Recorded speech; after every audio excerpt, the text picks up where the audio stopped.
Welcome to Spartan Athlete. I am your host, Matt B. Davis. On today's program, Scott Jurek. Scott is one of the most famous ultra runners in the world. You probably heard of him if you've read the book Born to Run. He's an author himself. He's a record setter. I had the chance to meet him while I was in Seattle for the Spartan Trail series up there, and I hope you enjoy our chat. Away we go. How far ahead in your life do you plan? Do you and your, wife plan a year out, 2 years out, 3 months out? You just kind of see what hits you? At this stage in my life, I'm trying to find the things that are intriguing. And right now, it's hard. I've got 2 new kids too. So Two new kids? Yeah, I've got 2 little kids. How old are in they? my life? I've got a 1-year-old and almost 3-year-old. So awesome. Life is crazy right now. And it's like one of those things where you kind of take things as they come in some ways, whereas the former athlete in myself is saying like, okay, you plan things out regularly, you try to figure things out. And right now I'm kind of in that phase of my career where I still have these desires to do tough things and challenge myself, and I have to find things that are motivating. So right now I'm in that phase of like, get done with something like the Appalachian Trail and then find something different that piques my curiosity, that wants me to visit those dark, deep places that, as we all know, whether you're doing a Spartan race or you're doing a trail ultra or you're doing a multi-day challenge like the Appalachian Trail, you've got to be willing to go to those dark places. And that doesn't I need recovery. And it's been a few years since I've done one of those on that scale because it takes such an immense amount out of me and in terms of that mental capacity. Do you think in terms of like, well, I'm a certain age, I can just be the great masters at anything? I mean, there's limits to the human body. I'm not going to deny that. I'm in my 40s now. I'm not going to say, oh, yeah, I can still beat the 20-year-olds that are, the up-and-coming and the latest and greatest. I know probably You're always showing off those guys. Yeah, and that's okay, because I used to be one of those guys. Like, I think it's one of those things that it's okay to be comfortable. And I've come to terms with the fact that, yeah, I'm not going to always have that ability. But at the same time, there's ways that I can push myself to get to that breaking point and find a way through. And that's what I find fascinating. That's what I find fascinating about inspiring people to go and experience that themselves. Because everyone's like, well, how do I do this? Scott, how do you get across these barriers and this adversity? Like, what are the secrets? And I think the best way is like go and experience it yourself. Everyone's a little different, and you just have to put yourself in that hurt locker, so to speak. Well, it's interesting because a lot of people, even at obstacle racers, will say, I really hate the running part. To which I always remind them, well, you realize this is going to be an 8-mile obstacle race where you have to start here and finish 8 miles over here. So I don't know how you can not like the running part. But I think I was someone who, I didn't find this stuff until age 40. And as soon as I started running, it was right. When did the book come out?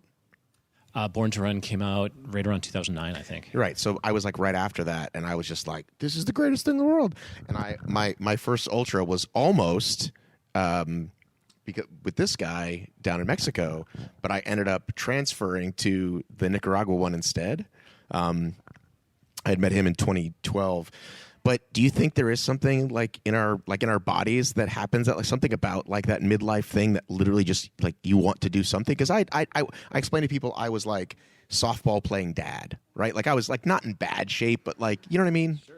And then I went for a couple of 3-mile runs and read that book, and it was over. I was like, I got to get out here and do this. There's something that triggers us, and whether the human body and the mind, when our bodies are always ready. I feel like I'm not a believer in being like, oh yeah, I can't do this because of something in my body. I mean, look at some of the Paralympic athletes, or look at people who are doing amazing things with less of a limb or less of a body. And it's really the mind. Our minds are, as soon as they're open to possibilities, the sky's the limit in a way. And that's what I love. Maybe you're not going to set a record at the Olympic level. Maybe you're not going to do something that athletically no one's seen before, but for your body, you're challenging yourself and pushing yourself to places where you couldn't go. And everybody's bar or everybody's PR is different.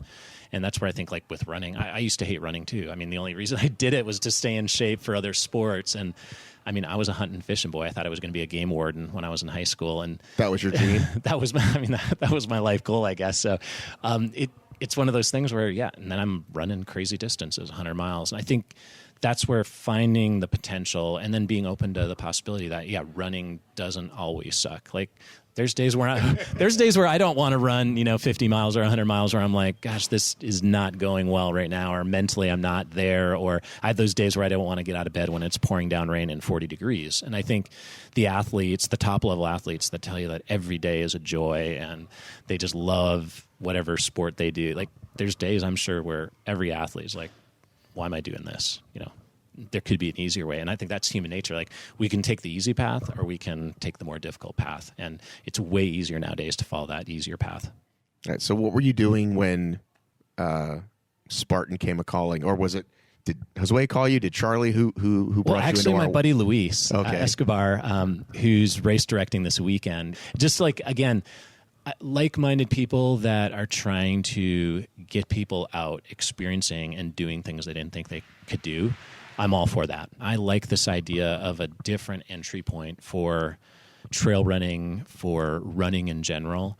I'm a believer in equal opportunities and mass ways of getting into the sport versus saying, okay, everyone has to run a 5K, and then you do your 10K, and then you do your half marathon, and then you do a marathon, and then you might be worthy enough to do an ultra. Like, I love hearing those stories where people like, on a whim, hey, I did my first 50K, and I hadn't run period before or another race before. I just decided on a whim to run 50K, 50 miles. And I love that stuff because, again, it shows people that you don't have to be this lifetime runner. You don't have to follow a set pattern. I think that's what's cool about Spartan races.